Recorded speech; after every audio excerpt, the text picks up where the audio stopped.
Welcome back to the Paperstac podcast. My name is Rick Allen, and this is my esteemed colleague, host, and friend, Brett Burky. Good man. How's it going?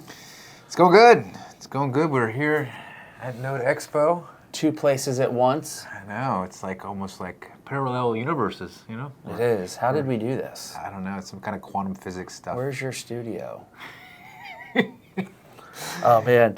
So I almost had to, change my, our flight. Well, not our flight out, my flight out. Oh. Because my daughter this morning, she came in and she was like, she handed me this flyer and goes, I got the honor roll, and there's an honor roll breakfast at her school.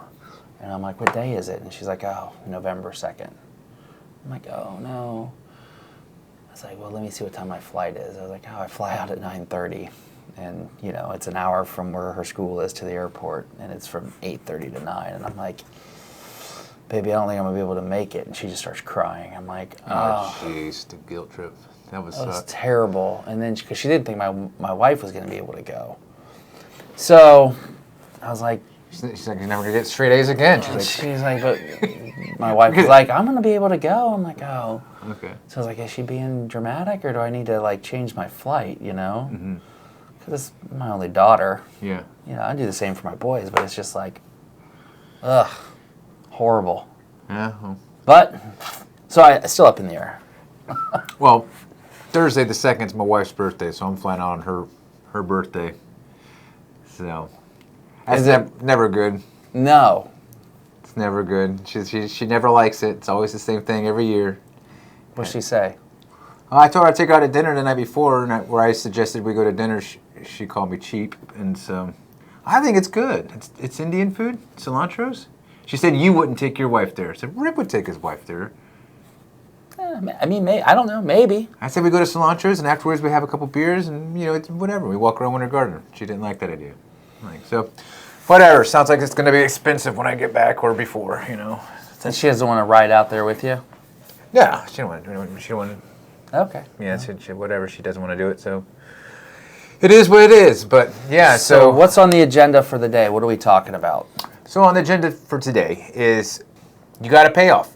It's a glorious day. It could be glorious. Is it a good thing? Is it a bad thing? What do you mean you got a payoff?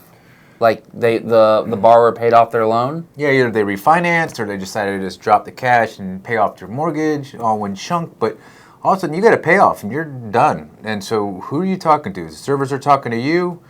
What are some of those critical things that you need to do? I mean, do you need to record something with the county? What happens now? You got paid off. So first off, what could stop a payoff? You don't even realize how short this podcast is about to be. Is it really? Well, we gotta keep on asking, bud. We gotta get back to the conference. Yeah, we gotta get back to the conference. Go ahead. I'm going up on stage a little bit, doing a TED Talk style. Yes. Speech, talk, whatever. We'll release that next week. Yeah. Once we're back. So, what happens? You got to pay off. You got to pay off. They're all paid off. You got your money. Is the money already in your account? No. So that you got a call from your servicer. So you get the call from your servicer. Servicer saying, "Hey, it's probably not a call. It's probably an email. Approve this payoff." Oh, that's what it's going to have. They'll send over something. Hey, you got a request for a payoff, or does this payoff look good? Yes, it looks good. Something along those lines. Or typically they'll just say, yes, it looks good for you. I guess they would say request this if it were like a different kind of payoff. But yeah, that's, if it were like a short sale or something like that.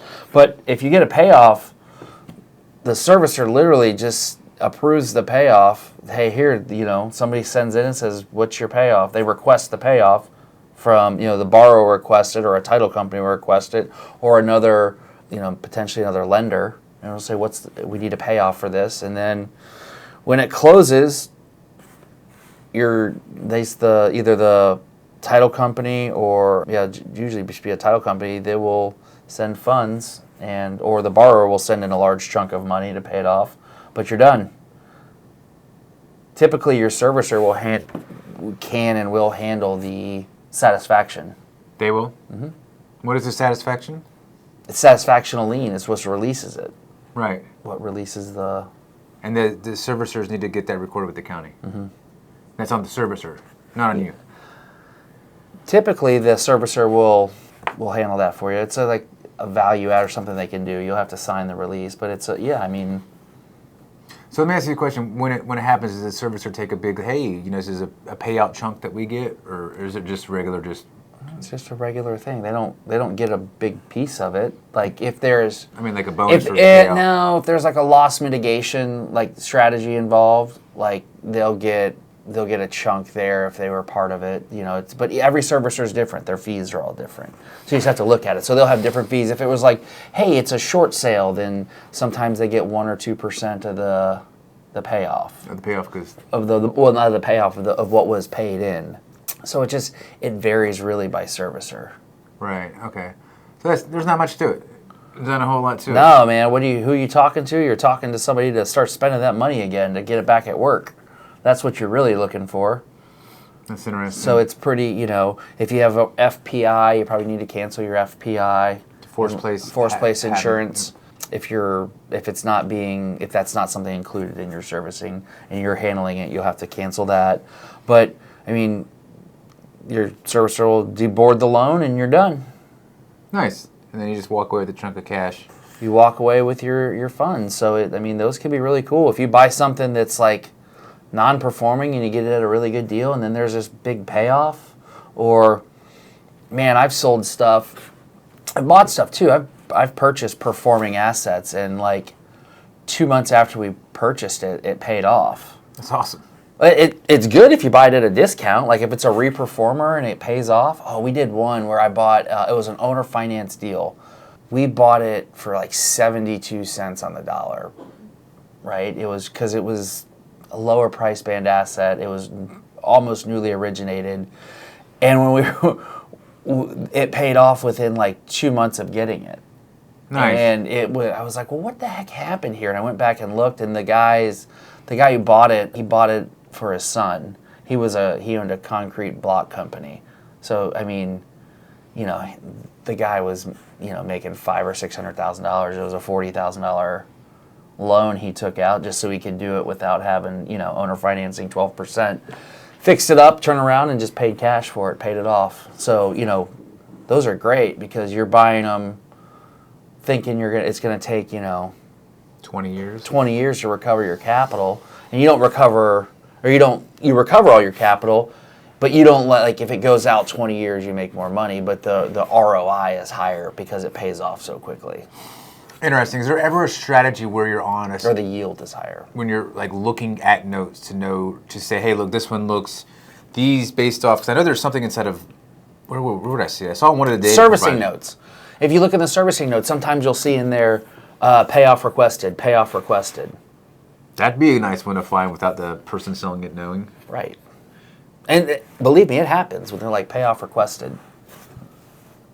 Why wouldn't they already? So how would someone request a payoff and the person currently that owns it not be notified?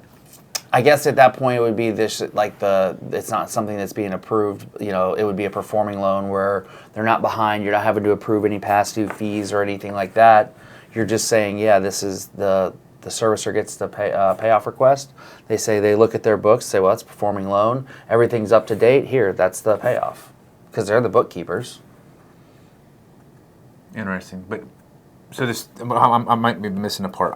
You're the seller. Mm-hmm. I'm a seller of the loan. Right, and you are aware that there's a payoff request. No, I would never sell a loan if I knew there was a payoff request. Well, how the heck would you get it to where you're buying it? It's just to somebody that... What's that?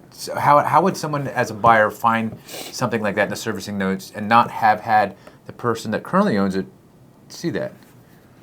Because you have 100 loans. Like, I don't read through the servicing notes on all the loans I own. But when the person made a payoff request, wouldn't that servicer have alerted you as the asset owner? Maybe. Sometimes yes, sometimes no. I'd like to know if that was the case, man. I'd be pretty pissed if I was this person putting it on a site and saying, hey, yeah, there's a payoff request there. Oh, yeah, I forgot to tell you there's a payoff request. And then he just sold it for like... Well, the worst is when, and this has happened also, where you're selling something and a payoff request comes in and they're running their due diligence. And you're like, hey, man, I just got a payoff request on this. We're going to hold off on the sale. Let me pay for your due diligence. And most people will get that and understand it, and they'll be like, oh, okay, I got it. Yeah. What's the fastest you've ever had a payoff request happen? At 2 months, you say? Yeah, a couple months, 60 days. What was the yield on that? Breaking the calculator type stuff? No, you don't break the calculator on it. It's just high. It was a lot, So it's like, I think the payoff, it was like a $40,000 balance. Talking about? Yeah, and we maybe were in it for like 28 or 30 or 31. So put out 30. Well, you put out $31,000 and you make 9,000, and you get $9,000 back in 60 days later. So it's like, well, pretty good. Yeah, that's a huge return. Those are great returns. Yeah. I'm trying to think if we had any big ones that were like really big. Like where a payoff can go wrong is if you're listening to this and you're new, make sure you get your documents recorded. Because we actually had somebody on our site that didn't get their documents recorded, and the payoff came in, and they said, the servicer said, can't do it. You're not recorded as the owner of this note. They ended up getting the money because they recorded their assignment. Oh yeah, they hopped to it because they wanted to get the money, but still it was a pain in the butt. Yeah. Because it was like New York or something. It was some crazy state. It went back and forth. It was terrible. And the person started. I've seen that happen so many times. It happened to us. When we first started this, we were getting the properties and we were getting the notes and then getting the deed in lieu so fast that it was like I was taking the assignments to the title company and they were recording it and then doing everything. I didn't really know. And then we had a couple of them where they're like, well, where's your recorded assignment? I'm like, recorded assignment? I went and looked. I'm like, man, we missed recording these. And so we immediately set something up to where as soon as we bought an asset, the collateral file never came to us. It went to a company called EdgeMac. Oh yeah, I remember EdgeMac. And so the collateral file went to EdgeMac. EdgeMac took it, got the file, indexed it. We had a cloud service, so we could always go back and we could download anything. They did a color scan copy, indexed, and then they recorded all the assignments as soon as they got one. We just had a workflow. So we're like, all right, we'll never not do that. That's smart. Okay, so there's really not a whole lot to it. Just make sure you have your ducks in a row and that you've talked to your servicer, that you read or the emails that they send over to know there's a payoff request. Also making sure that document is definitely recorded in the county so you can get your money, and then just wait for the money to come in. Yeah. Then after that, once it's in. If you're interested in like that flow, I know Casey Wilson does that. They have that flow available. Casey Wilson does? Yeah, to where have the documents turned over to them. If you're going through our system, you can say, look, keep the documents with the auditor. That's right. Keep the documents with the auditor, reach out to them, set up your own flow of saying, okay, once you have the documents, this is what I want to happen. And they'll do everything. They'll record them, index them. You can have store them. You can have them be your doc custodian and store them in their, I think they fireproof safe, something like that. So. Yeah, it's pretty simple to. It's a nominal cost. It's like $40 or something. It's so worth it. Yeah, it's just to have them do it, keep it, and not have to worry about it. Otherwise, you got giant collateral file packages. You just have to look at something if you're doing it. You're like, well, if I were going to do 1,000 of these things, I would have to do something. Because if I were buying like 300 or 400 at a time, I couldn't record 300 or 400 assignments. It would take forever. Yeah, that's all I would be doing. So it's like you have to be able to offload it onto somebody. Casey Wilson's a great one to do it. And there's other companies out there that do it. But interesting. Okay, well I think that's pretty much it. All right, you stretched that one out. You took that was supposed to be going to be fairly short. It was like nothing. You just let the servicer do it all. Have you ever you know how many questions I ask? I always ask I always ask a million questions. Doesn't matter what it is. Joke's on me. We could be doing anything. I'm going to ask a bunch of questions. I go deep because I know some people will ask these questions in their head, and if we don't cover them.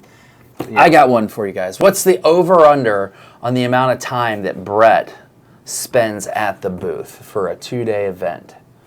I'm going to say less than an hour and a half. Whatever. Less than an hour and a half at the booth because Brett is just like in and out. He'll like stop in to grab a mint and then he leaves. I don't even like the mints, but yeah, no, I'm a t-shirt deliverer / meeting maker, like I'm networking.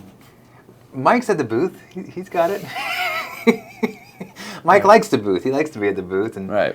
I mean, I sit there sometimes, and then I go talk to somebody, and then go talk to somebody else, but that's how you learn. You got to network and get out there. If they're not coming to us, I'm going to come to them. So that's it. Yeah. So the over/under is probably a 2-day event, probably 4 or 5 hours. Oh, I said an hour and a half. You'll take the over on that? Yeah. I think it's about 4 hours. You know what? You could wind up there at 4 hours because you'll sit down and you'll have your computer there and you'll start working on like editing a video, or you'll do some support or something like that, and then you'll get stuck there. Yeah, I mean, I definitely talked. Well, last year at NoteExpo, I was the only one there, so I was there pretty much the whole time. So when there's other people that can actually, handcuffed them to the desk last year. So you're due to go out and wander. Yeah, that was aimlessly. That was DME. That was me. I was wandering a lot. I bet. Yeah, I bet. Mike liked the booth, so. But that's we'll see. We'll see who won that bet on the next podcast. But the good thing is that So you're gonna say 4 hours? 4 hours. Okay. All right. Yeah. You're saying so. You're gonna say 4 hours or more. I'm gonna take less than 4 hours. Yeah. Okay. All right. I'll take less than 4. I'll take the under. All right. So we'll let you know who won. And then if you have your own questions, where to put them in the comments. Reach out to hello@Paperstac. If you haven't already, check out the Academy. The simulations are going in. They're starting to get in there, and what do you think so far? You think it's turning out to be pretty cool? TBD. To be determined. I got to see it all come together. I got to see it come together because right now I'm doing the recordings and I'm like, I want to see one. That's why I said let's do one. We got to see one come out, but I think it's going to be good. I definitely. It's better than the other simulator that we put out. Put out a simulator? No, we didn't. So that's why it's better than what we've already got. So it'll be fine. Okay, yeah. All right. Or the other simulators that are available out in the market today. There's none. So I just look at how Paperstac was when we first released it. Yeah, it'll be a building. It'll get better. So who knows? We may knock it out of the park on this first one. We'll see. I just record. He will put it all together and make it interesting. The mad scientist. So we'll catch you on the next episode of the Paperstac podcast. Rick Allen, Brett Burky. See ya. Ciao.